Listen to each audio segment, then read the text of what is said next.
ترام الإسكندرية مش مجرد وسيلة مواصلات، دي حكاية مدينة كاملة. طب ليه بيتشال؟ ترام ده شاف أجيال، ناس رايحة شغلها، ناس رايحة أماكن الدراسة بتاعتها، قصص حب بدأت على الكراسي الخشب اللي في الترام.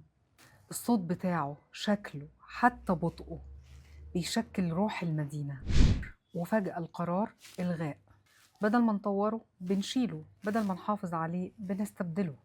هيجي رأي بيقولك طب ما احنا شايفين دلوقتي ان الدولة بتعمل طفرة في كل طرق المواصلات ونقلة ضخمة في مجال النقل، منها المونوريل والقطار الكهربائي والطرق الجديدة اللي سهلت على الناس كتير جدا. يعني في تطوير بيحصل فعلا، بس السؤال ليه كل تطوير معاه بنلغي جزء من القديم؟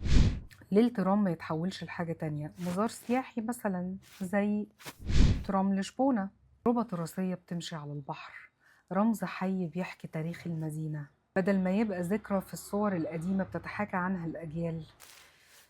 يا جماعة، المدن مش بس طرق وخرسانة، المدن روح، والروح دي بتتكون من الحاجات اللي شبه الترام. بيجي هنا السؤال، هل السرعة أهم من الهوية؟ والسؤال التاني، هل التطوير لازم يمسح الماضي؟ ترام اسكندرية كان ممكن يفضل، بس يفضل بشكل جديد.